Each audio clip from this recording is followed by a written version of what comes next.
2024년이 시작한 지 엊그제 같은데 이제 몇 분 남았을까요? 이제 한 6분 남았습니다. 네. 2024년도 각자의 삶의 현장에서 가정과 교회와 하나님을 위해서 정말 많이 쓰셨습니다. 자, 우리 서로를 바라보면서 이렇게 축복하며 인사했으면 좋겠습니다. 한 해 동안 고생 많으셨습니다. 그리고 다시 한번 이렇게 인사할까요? 하나님께서 다 아십니다. 네, 오늘 이상하게 긴장이 또 됩니다. 손바닥에 막 땀이 나고요. 제가 지금 이 12시가 가까운 시간에 깨 있는 적이 거의 1년 만에 거의 처음인 것 같거든요. 항상 10시 전에 잠들었다가 새벽에 이제 깨갖고 하다 보니까 여러 가지로 이제 그런 것들이 있는데, 또 송구영 신입에 저희 교회 와서 인도하는 게 또 처음이잖아요. 그러다 보니까 굉장히 긴장이 되는 것 같습니다. 땀이 나면 큰일 났네요. 자, 매년 연말 연시가 되면 무언가 이 복잡한 마음이 드는 것 같습니다. 이 다사다난했던 한 해를 보내면서 행복하고 좋았던 기억도 있지만 또 한편으로는 아쉬움과 후회도 있기 때문이죠. 새로운 한 해를 맞이하면서 그렇습니다. 새롭게 다시 시작한다라는 것이 우리에게 설레임으로 다가오기도 하지만 또 왠지 모를 두려움도 있기 때문이라는 것이죠. 여러분에게 2024년은 어떠한 한 해였습니까? 기쁘고 행복한 추억이 많은 그러한 한 해가 되셨습니까? 아니면 아쉬움과 후회가 많은 그러한 한 해가 되셨습니까?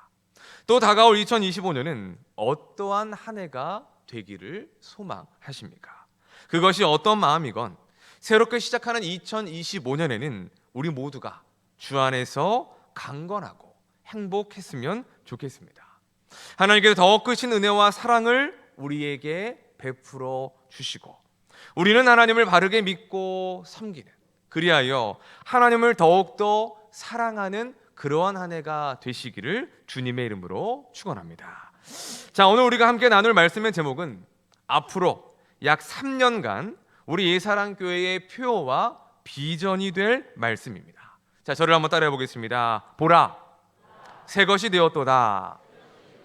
보라, 새 것이 되었도다. 자, 제가 보라 하면 여러분 새 것이 되었답니다 하는 것입니다. 보라, 보라. 저는 우리 예사랑교회가 날마다 새로워지기를 소망합니다. 과거의 상처와 아픔과 또한 우리에게 좋지 않았던 그 모든 기억들은 훌훌 털어버리고 새로운 역사를 만들어가는 새로운 교회가 되었으면 좋겠습니다. 또 저를 포함한 우리 예사랑교회 성도들이 날마다 새로워지기를 소망합니다. 말씀과 기도를 통해서 날마다 변화되는 삶, 우리의 구주이신 예수 그리스도를 날마다 닮아가는 그러한 삶이 되었으면 좋겠습니다. 그러한 기대와 소망을 가지고 보라, 새 것이 되었도다 라는 그와 같은 말씀과 표어를 정하게 되었습니다. 바라는 것은 이 기대와 소망이 저만의 것이 아니라 우리 모두의 것이 되어서 우리 예사랑 공동체가 주 안에서 날마다 새로운 공동체가 되기를 주님의 이름으로 간절히 축원합니다. 자, 오늘의 말씀을 살펴보면서 몇 가지의 질문을 통해 하나님께서 우리에게 원하시는 새로운 삶이 무엇인가를 생각해 보고 그러한 삶이 되기를 소망할 수 있는 그러한 시간이 되었으면 좋겠습니다. 자, 첫 번째 질문입니다. 어떻게 새로워져야 하는가입니다. 여러분은 변화를 좋아하십니까? 많은 사람들이 변화를 말합니다. 직장이, 나라가 새로워졌으면 좋겠다라고 말을 하죠. 또한 성도들은 교회가 새로워졌으면 좋겠다라고 말씀하기도 합니다. 계속 똑같이 아무런 변화가 없는 것보다 작은 것이라도 새로운 변화가 있기를 기대하는 것입니다. 하지만 실제적으로 이런 변화가 시작이 되면 어떨까요? 불편해하는 분들이 생겨납니다. 또한 그 불편 속에서 불만을 제기하는 일들도 생기게 된다는 것입니다. 변화에는 일정 시간의 불편함이 생길 수밖에 없습니다. 왜일까요? 안 하던 것을 하기 때문입니다. 또 하던 것을 멈추기 때문입니다. 무언가 새로운 것을 한다라는 것은 그만큼 적응하고 익숙해지는 시간이 필요하기 때문에 그때까지는 불편함이 당연하게 찾아올 수밖에 없다라는 것이죠. 정말 신기한 것은 변화를 바라며 요청했었던 사람들도 그런 불편함이 오면 불만을 제기한다는 것입니다. 괜히 작심삼일이라는 말이 있는 것이 아닌 것 같습니다. 새로운 변화를 추구하고자 마음을 먹었지만 그 마음이 무언가의 어떠한 벽에 막혀서 어떤 불편함 때문에 채 3일도 가지 않고 다시 제자리로 온다라는 것이죠. 그래서일까요? 사람은 안 변한다라고 하는 그런 말들을 많이 합니다. 저는 어떤 면에서 이 말이 맞다고 생각합니다. 사람이 변하는 것이 쉽지가 않기 때문이죠. 변한 것처럼 보이는데 언젠가 다시 돌아보면 다시 제자리로 돌아오는 사람들을 많이 보게 된다는 것입니다.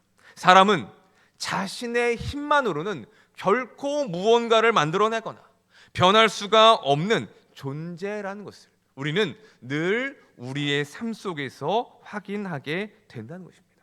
하지만 그러한 사람을 변화시키는 분이 계십니다.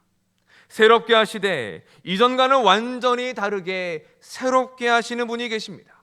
그분이 누구이십니까? 바로 예수 그리스도이신 것이지요. 자, 우리 고린도후서 5장 17절 말씀을 함께 읽어보겠습니다. 시작. 그런즉 이전 것은 지나갔으니 보라 새 것이 되었도다. 아멘. 자, 이 말씀에서 우리가 주목할 것은 새로운 피조물 또한 새 것이라는 표현입니다.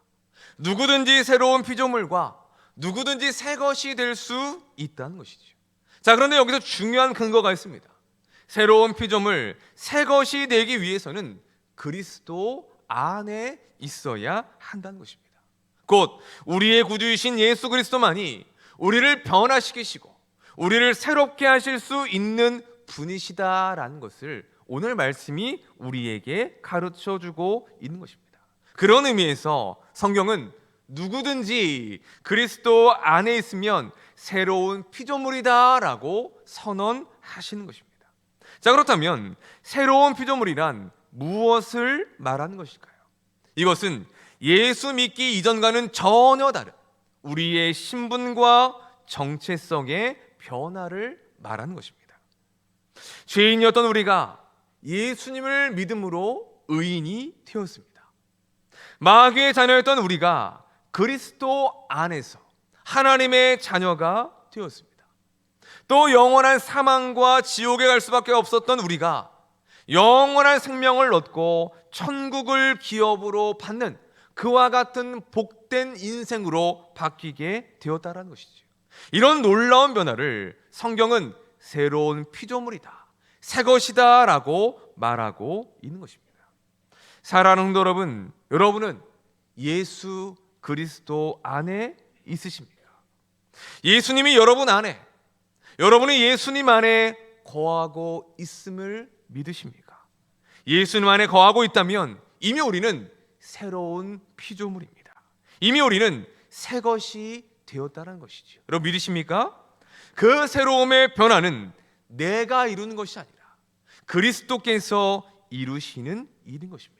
그리고 우리가 그리스도 안에 있을 때에 그 일들이 날마다 우리의 삶 가운데에 이루어지게 되는 것입니다. 바라기는 예수 그리스도 안에 거하는 날마다 새로워가는 피조물이 되시기를 주님의 이름으로 간절히 축원합니다. 자, 그럼 두 번째 질문입니다. 무엇이 새로워져야 하는가입니다. 자, 오늘 본문은 두 가지로 우리에게 말씀해주고 있습니다. 첫째, 삶의 목적이 새로워져야 합니다. 자, 우리 15절 말씀을 함께 읽어보겠습니다. 15절입니다. 시작. 그가 모든 사람을 대신하여 죽으심은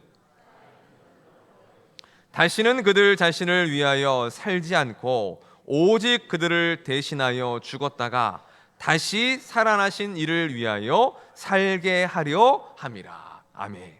자, 15절은 예수님께서 십자가를 지신 이유를 설명하고 있습니다. 그 이유가 무엇입니까? 그들이 예수님을 위하여 살게 하시기 위함이다라고 말씀하고 있습니다. 예수님을 믿기 전 예수 밖에 있는 사람들의 삶의 목적은 무엇입니까? 자기 자신입니다. 오직 나를 위해서, 나의 기쁨과 나의 만족과 나의 행복을 위해서 살아간다는 것입니다. 나 자신밖에 모르는 것이 바로 예수님을 알지 못하는 모든 죄인들의 삶인 것이죠. 그래서 나만 행복할 수 있다면 다른 사람에게 피해를 주는 일들을 아랑곳하지 않습니다. 나만 행복할 수 있다면 다른 사람 눈에 피눈물 나게 하는 일들도 서슴지 않고 행한다는 것이죠. 왜 세상에 수많은 다툼과 갈등과 전쟁이 있습니까? 그 이유는 하나입니다. 모두가 자기 자신밖에 모르기 때문인 것입니다. 모두가 자기 자신을 위하여 살기 때문에 자신의 행복과 자신의 만족과 자신의 기쁨을 위하여 살아가기 때문에 그러한 삶을 살아가는 그러한 인생들과 세상 속에는 다툼과 갈등과 전쟁이 있을 수밖에 없는 것이죠. 하지만 그리스도 안에서 새롭게 된 이들의 삶은 어떻습니까? 내가 아니라 나를 위하여 죽으시고 부활하신 예수님을 위하여 살게 된다는 것입니다. 나에게 생명을 주시기 위하여 자신의 생명을 내어주신 그 예수님을 위해서, 나의 기쁨과 행복을 위해서 고난받으시고 고통받으신 예수님을 위하여 살게 되는 것입니다. 곧 삶의 이유와 목적이 나에서 예수님으로 바뀌게 된다는 것입니다. 바로 이것이 삶의 이유와 목적이 바뀌는 그리스도 안에서 새롭게 된 모든 인생들의 삶의 변화가 된다는 것입니다. 사도 바울은 로마서 14장 8절에서 이렇게 고백합니다. 우리 함께 읽어보겠습니다. 시작. 우리가 살아도 죽어도 주를 위하여 죽나니 그러므로 사나 죽으나 우리가 주의 것이로다. 아멘. 바울의 삶의 이유가 무엇입니까? 예수 그리스도입니다. 삶의 목적이 무엇입니까? 예수 그리스도입니다. 살아도 주를 위해 살고 죽어도 주를 위하여 죽는 오직 예수 그리스도를 위하는 것, 그것이 바로 사도 바울의 삶의 목적이었으며 그의 삶의 이유였던 것이죠. 그렇기 때문에 그리스도 안에서 새로운 피조물이 된 새 것이 된 우리의 삶의 목적 또한 내가 아닌 우리의 구주이신 예수 그리스도가 되어야 하는 것입니다. 자, 그런가 하면 두 번째는 삶의 태도가 새로워져야 합니다. 자, 우리 18절과 19절 말씀을 읽어보겠습니다. 시작. 모든 것이 하나님께로서 났으며 그가 그리스도로 말미암아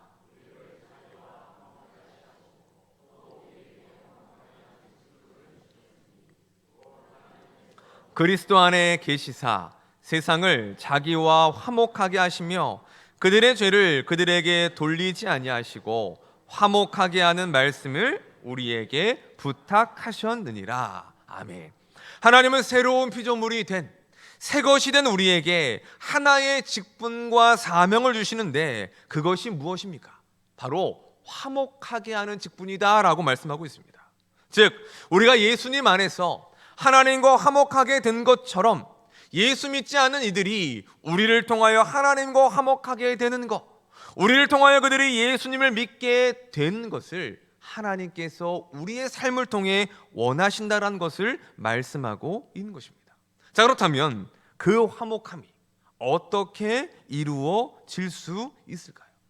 다른 것들이 많이 있지만 저는 오늘 한 가지를 강조하고 싶습니다.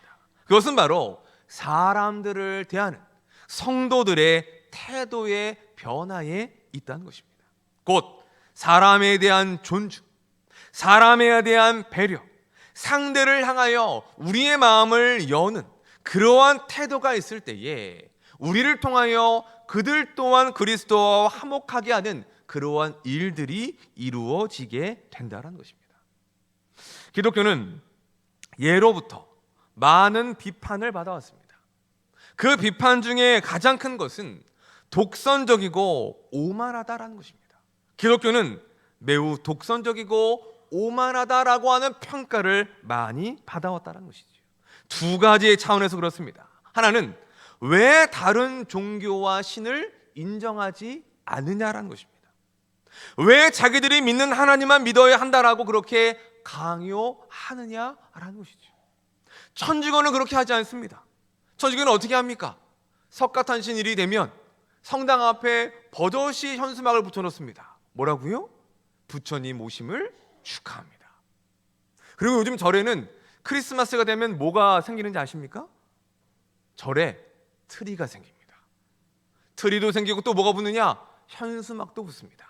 아기 예수님의 탄생을 축하합니다. 자, 믿지 않은 사람들이 볼 때에 종교의 화, 서로의 종교를 인정해주는 아름다운 모습처럼 보여집니다. 그런데 유독 누구만 그런 일들을 안 하지요? 교회는 안 합니다. 교회는 절대로 그런 일들을 행하지 않습니다. 그러한 이유 때문에 더더욱더 욕을 먹게 된다는 것이죠. 자, 그렇다면 우리는 과연 다른 종교와 신을 인정할 수 있을까요? 없을까요? 없습니다. 왜냐하면 성경이 우리에게 그런 것을 가르쳐주고 있기 때문입니다. 성경은 분명하게 하나님 외에 다른 신은 없다라고 말씀하십니다. 이 부분은 절대로 양보할 수도 없고 타협도 할 수 없는 부분이기 때문이죠. 자, 그런데 문제는 그 다음입니다.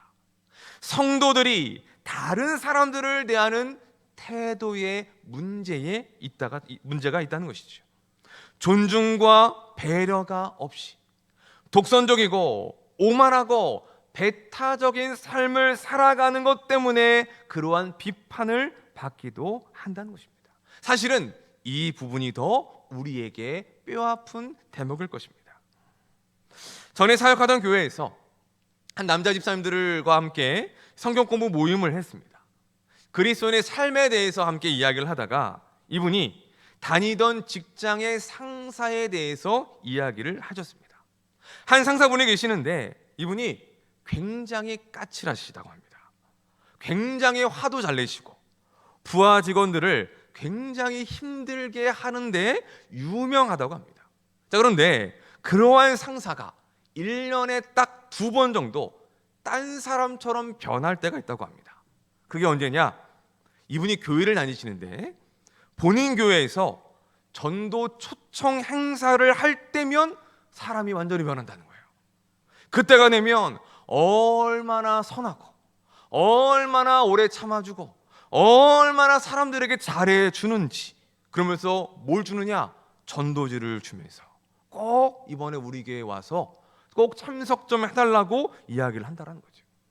그러한 상사로 인해서 주변의 동료들이 얼마나 뒤에서 수군대는지, 교회를 다니는 이 집사님도 그 상사를 보며 이런 생각이 들었다고 합니다. 저건 아닌 것 같은데, 저 모습은 아닌 것 같은데, 그러한 말씀을 하셨습니다. 여러분은 이러한 상사분의 삶을 어떻게 생각하십니까? 물론 우리가 단편적으로 어떤 한 사람의 인생에 대해서 맞다 틀리다라고 단정을 짓기는 어려울 것입니다. 하지만 우리 모두가 느끼는 바는 무엇입니까? 그건 좀 아닌 것 같다라고 하는 생각을 하게 될 수밖에 없다는 것이지. 왜 그렇습니까? 다른 사람들을 대하는 그의 삶의 태도에 문제가 있기 때문인 것입니다. 존중도 없고 배려도 없는, 오직 자기 자신만을 생각하는 너무나도 이기적인 모습으로 살아가고 있기 때문인 것입니다. 자, 그렇다면 이분만 그럴까요? 아니요. 교회 안에서의 모습과 밖에서의 모습이 다른 분들이 꽤 많이 있습니다. 교회 안에서는 친절하고 존중하고 배려하는데 교회 문 밖으로 나가면 전혀 다른 사람이 되어버리는 분들이 있다는 것입니다. 또 어떤 분들은 교회 안에서조차도 그러한 태도를 보이는 분들이 있기도 합니다. 존중과 배려가 없이 자기 자신만 생각한다는 것이죠. 자기 마음에 안 들면 큰 소리 치고 자기 마음에 안 들면 화를 내는 그런 류의 사람들이 교회 공동체 안에 있다는 것입니다. 참 안타까운 점은 이런 분들의 특징이 뭐냐? 본인은 모른다는 거예요. 본인 스스로는 그거를 모른다는 것입니다. 다 아는데 본인만 모르고 오히려 자신은 괜찮은 사람이라고 착각하며 살아간다는 것이죠.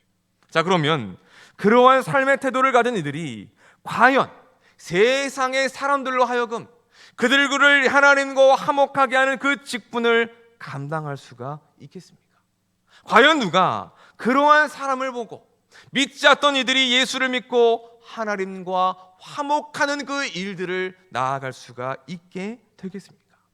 하나님께서 우리에게 화목하게 하는 그 직분을 맡겨주셨다는 것은 단순히 행위적인 차원만의 일이 아닌 것입니다. 그 일들이 가능하게 한 그 삶의 태도가 함께 움직여지고 함께 가야 하는 일인 것이죠. 곧 우리의 삶의 태도가 화목하게 하는 그 직분을 감당하기 위하여 다른 사람들을 향한 존중과 친절과 배려하는 태도로 새로워져야만이, 그러한 우리의 삶을 통하여 예수님을 믿지 않던 이들이 예수님을 믿게 되는 그러한 구원의 은혜가 있을 수 있게 된다는 것입니다. 사랑하는 성도 여러분, 새로운 피조물이 된 우리는 삶의 목적과 이유가 새로워져야 합니다. 또한 삶의 태도가 새로워져야 하는 것입니다. 바라기는 우리 모두가 나를 위한 삶에서 예수님을 위하여 살아가는 삶이에요. 다른 이들을 존중하고 배려함으로 예수님과 하나님과 화목하게 만드는 그와 같은 직분과 사명을 감당하는 삶이 되시기를 주님의 이름으로 간절히 축원합니다. 이제 마지막 질문입니다. 얼마나 새로워져야 하는가입니다. 자, 이것은 시간과 범위 모두를 포함하는 개념입니다. 자, 먼저 시간으로 생각해 본다면 우리는 얼마나 새로워져야 할까요? 예수 믿고 한 10년이면 20년쯤 되면 그 새로움이 완성될 수가 있을까요? 그렇지 않습니다. 우리는 평생에 걸쳐서 날마다 새로워져야 하는 것입니다. 자, 고린도전서 15장 31절 말씀에서 바울은 이와 같은 고백을 하고 있습니다. 함께 읽어보겠습니다. 시작. 형제들아, 내가 그리스도 예수 너희에 대한 나의 자랑을 두고 단언하노니 나는 날마다 죽노라. 아멘. 바울이 뭐라고 얘기하고 있습니까? 나는 날마다 죽노라 라고 말하고 있습니다. 이것은 날마다 새로워지는 과정을 설명하는 것입니다. 옛 사람이 죽고 새 사람이 되는 것, 그 일이 바로 날마다 이루어져야 하는 일이라는 것을 바울은 고백하고 있는 것입니다. 우리의 변화도 날마다 이루어져야 하는 것입니다.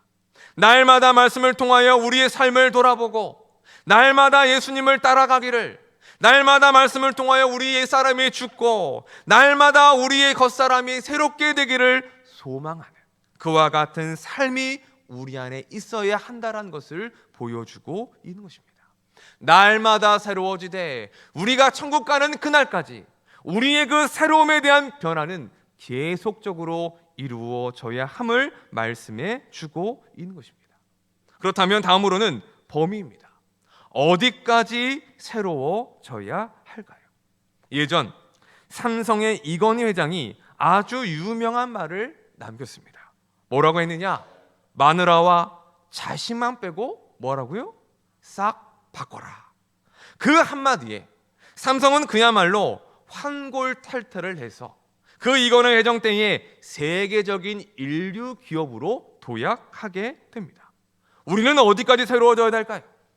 우리 교회 공동체는 어디까지 새로워져야 하는 것입니까? 저는 이렇게 생각합니다.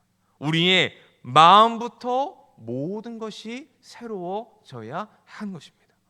또한 교회는 교회의 본질을 빼고 비본질적인 것들은 모두가 새로워져야 한다는 것입니다.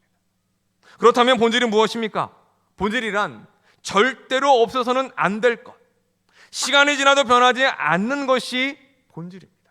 곧 예수 그리스도의 복음과 하나님께서 우리에게 주신 하나님의 말씀이 교회와 우리의 신앙의 본질이 된다는 것입니다. 그 외의 것들은 다 비본질적인 것들인 것이지. 교회가 세워진 이후로 약 2000년이라는 시간 동안 교회는 수없이 변화했습니다. 그 변화의 이유는 시대의 변화와 세대의 변화에 있었습니다. 복음과 말씀이라는 본질은 지키면서 그 시대와 세대의 변화에 맞게 예배와 조직과 사역 등이 다양한 모습으로 변화하게 된 것이죠. 그렇게 변화하는 모습이 지금의 우리의 교회의 모습이라고 말할 수가 있는 것입니다. 자, 그렇다면 지금의 우리의 모습이 완성된 모습일까요? 더 이상 변하지 않아도 되는 것입니까? 아닙니다. 변해야 합니다. 왜냐하면 시대가 변하고 있기 때문입니다. 또한 세대가 변하기 때문입니다. 만약 교회가 변하지 않는다면, 새로운 세대를 품고자 하는 변화가 없다면 그 교회는 얼마 지나지 않아서 아무도 남지 않는 그러한 교회가 될 수 있을 것입니다. 즉, 교회도 시대와 세대의 변화에 따라 늘 새롭게 변화해야 한다는 것입니다. 단, 본질인 복음과 말씀은 반드시 철저하게 지키면서 말입니다. 그래서 교회는 늘 고민해야 하는 공동체입니다. 빠르게 변하는 시대에서 교회는 어떻게 해야 되는가? 변화하는 다음 세대들을 어떻게 품을 것인가? 과연 교회가 그들을 위해서 무엇을 해야 하는가를 끊임없이 고민해야 하는 것입니다. 그리고 끊임없이 그 시대와 그 세대들과 소통하며 변화를 만들어내야 한다는 것이죠. 어떤 목사님께서 조기 은퇴를 하면서 이런 말씀을 하셨는데 제 개인적으로 참 와닿았던 말씀입니다. 이렇게 말씀하셨습니다. 담임 목사가 늙으면 교회도 늙어갑니다. 담임 목사는 나이가 들어도 마음과 생각이 굳어지거나 늙으면 안 됩니다. 혹여라도 담임 목사의 생각과 마음이 굳어지거나 늙어지는 때가 오면 그때가 바로 은퇴해야 할 때입니다. 목회자도 교회도 시대의 새로운 변화에 늘 민감하게 반응하고 고민해야 한다는 것입니다. 이제 되었다라고 하며 굳어지는 순간 교회의 미래와 다음 세대는 없을 수도 있다라는 경종을 울리는 그와 같은 메시지인 것이지요. 사랑하는 성도 여러분, 우리 모두가 그리스도 안에서 날마다 새롭게 변화되기를 주님의 이름으로 축복합니다. 또 나라는 한 사람의 모든 것이 새로워지고 우리의 사랑 공동체가 본질은 철저하게 지키되 비본질적인 것들은 날마다 새롭게 변화하는 은혜가 있는 복된 공동체가 되기를 주님의 이름으로 축원합니다. 말씀을 맺겠습니다. 새로운 변화는 일시적으로 불편함들이 생길 수밖에 없습니다. 새 집, 새 차, 이 단어만 생각해도 여러분 참 설레고 좋지 않으십니까? 저는 아직 새 집에 살아본 경험이 없습니다. 또 새 차를 타본 적이 없어서 그것이 어떤 느낌인지는 알지를 못합니다. 그런데 막상 사람들의 이야기를 들어보면 새 집에 산다는 거, 새 차를 탄다는 거에 있어서 불편함들이 많이 있다고 합니다. 새 집 증후군 때문에, 또 아직 검증되지 않은 그러한 하자들이 있기 때문에 새 집에 산다는 것이 불편함으로 다가오는 일들이 있다는 것이죠. 또한 새 차는 어떻습니까? 새 차 특유의 냄새가 있습니다. 또 새 차를 뽑았을 때에 얼마나 많은 사람들이 그 차를 얼마나 귀하게 여기는지, 혹여라도 기스나 날까봐 긴장하고 예민해지기도 한다는 것이죠. 새 신발도 그렇습니다. 아무리 좋은 신발을 사도 그 신발에 적응하기까지는 시간이 필요합니다. 때로는 발 뒤꿈치가 까지는 그런 불편함이 생기기도 한다는 것이죠. 우리의 새로운 변화에도 그런 일들이 생길 수가 있습니다.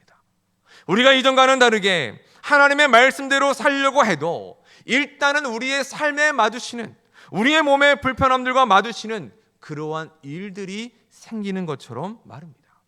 교회의 변화는 더욱더 그럴 것입니다.